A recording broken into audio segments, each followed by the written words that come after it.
قرآن مجید نے کہا ہے اگر خسارے سے بچنا چاہتے ہو تو 4 کام کرو، ورنہ تمہاری زندگی روز بروز نقصان میں جا رہی ہے، خسارے میں جا رہے ہو، اصل مال بھی ضائع ہو رہا ہے۔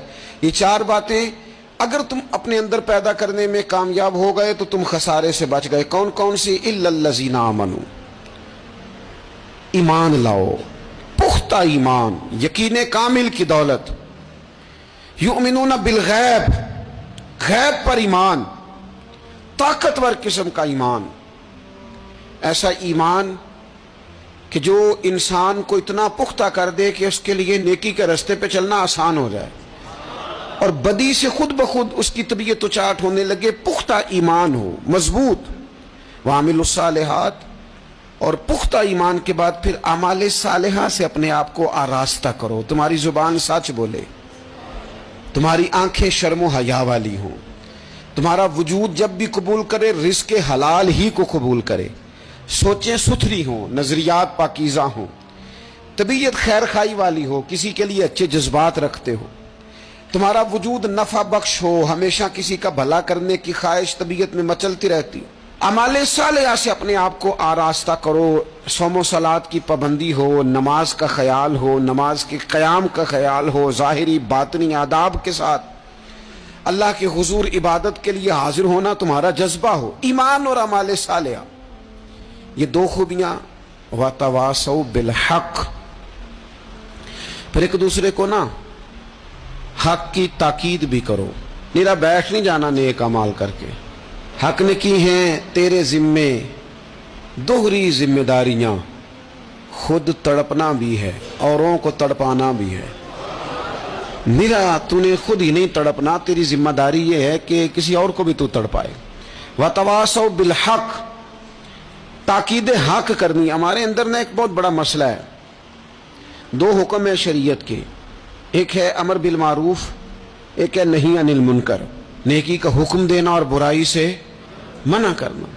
میں نے دیکھا ہے کہ بڑی کمزوری پائی جاتی ہے، نیکی کی بات لوگ پھر بھی کر لیتے ہیں لیکن نہی عن المنکر، کسی بندے کو برائی سے روکنا، منع کرنا، طبیعت ہوتی ہے گڈ بک میں رہنے کی، مزاج ہوتا ہے سب کی آنکھوں کا تارا بننے کا۔ اپنے گھر کے اندر بھی اتنی جرت کا مظاہرہ نہیں کرتے کہ غلط کو غلط کہہ سکیں، حق بات کی تائید کر سکیں، طاقت ہی نہیں ہوتی۔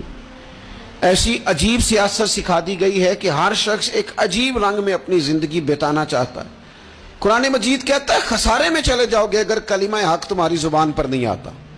اگر کلمۃ الحق ادا کرنے کی تمہارے اندر طاقت نہیں ہے تو تم نے ضائع کر دیا سارا وقت، حاصل کیا کیا؟ کہیں اگر اپنی برادری، اپنا قبیلہ، اپنا خاندان کسی موقع پر غلط ہے اور سامنے کوئی قبیلہ ٹھیک ہے تو آپ تائید کریں سامنے والوں۔ آپ کے اندر یہ اخلاقی جرت ہونی چاہیے کہ غلط کو غلط کہہ سکیں اور صحیح کو صحیح کہہ سکیں۔ نبی اکرم علیہ السلام نے فرمایا تم میں سے جو برائی دیکھے وہ چاہیے اسے کہ وہ ہاتھ سے بدل دے، مظاہرہ کرے جرت کا، کہ میں نہیں ہونے دوں گا، اور فرمایا اتنی طاقت نہ ہو تو زبان سے ہی کہہ دے، اعلان کرے برائی کے خلاف، اور فرمایا یہ بھی نہ کر سکے تو دل میں ہی برا جان لے، ذالک اضعف الایمان، یہ کمزور ایمان کی علامت ہے۔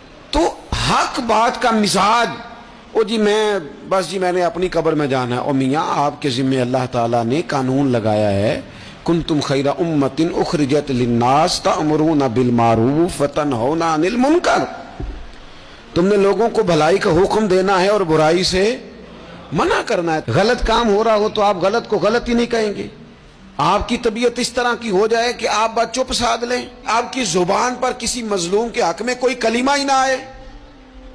ایک بستی میں 2-3 لوگ بڑے نیک رہتے تھے اور باقی بستی ساری گناہوں میں، معاذ اللہ، اللہ کی نافرمانیوں میں، حدوں کو توڑنے میں مشغول تھی۔ اللہ کریم نے فرشتوں کو حکم دیا کہ اس بستی کو الٹ دو۔ فرشتوں نے عرض کی مالک وہاں تیرے 2-3 نیک بندے بھی تو رہتے ہیں، تو رب کریم نے فرمایا سب سے پہلے انہیں تباہ کرنا۔ مالک نیکوں کو، پرہیزگاروں کو۔ فرمایا یہ کس طرح کے پرہیزگار ہیں، خود تو نمازیں پڑھتے رہے اور میری نافرمانی دیکھ کے کبھی ان کے ماتھے پر شکن تک نہیں آیا۔ کبھی ان کی طبیعت پر بوجھ نہیں بنا کہ لوگ دین کی حدیں توڑ رہے ہیں میں کم از کم زبان سے ہی کہہ دوں.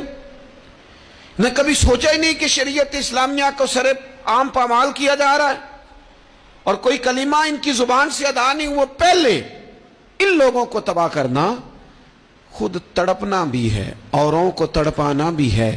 اپنی زندگی میں حق کہنے کا مزاج پیدا کریں. کسی کو روکیں کہ میاں یہاں تو غلط ہے. ہم سے لوگ مشورہ لینے آتے ہیں، ہم ہاں میں ہاں ملا کے گزر جاتے ہیں. اگر آپ کو محسوس ہونا کہ سامنے والا بندہ جو آپ کے پاس بیٹھا ہے وہ بات درست نہیں کر رہا تو یہ جرت پیدا کریں. اگرچہ حکمت سے کہیں، دانائی سے کہیں، اچھے جملوں کا چناؤ کر کے کہیں، لیکن اس کو کہیں، اس کو سمجھائیں کہ یہاں تو بھی غلطی پہ ہے. اور غلطی دلیر لوگ مانا کرتے ہیں. دلیر لوگ، بزدلوں نے بھی کبھی غلطی مانی ہے. بزدل تو اپنی غلطیوں پہ دلیلیں دیتے ہیں، نہیں میرا یہ مطلب تھا، نہیں میں یہ.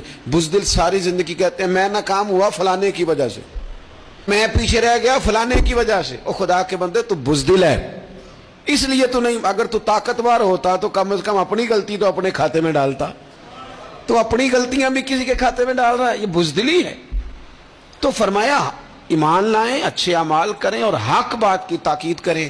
اچھا جب حق بات کی بات کریں گے تو یہ ہو نہیں سکتا پھر تکلیف نہ آئے، پھر مخالفت نہ ہو، پھر ساری دنیا ٹھیک ہے، یہ ممکن نہیں ہوتا.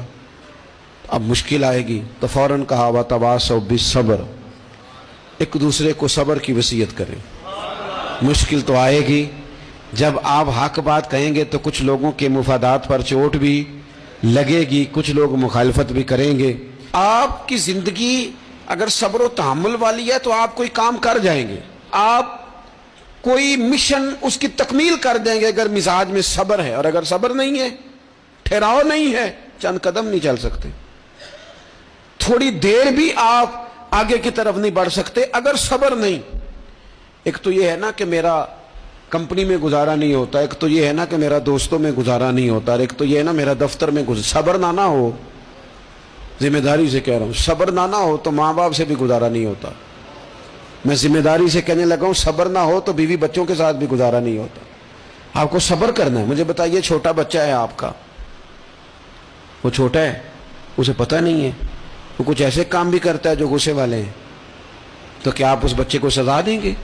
نہیں، آپ صبر کریں گے. آپ سمجھیں گے کہ یہ مقام صبر ہے.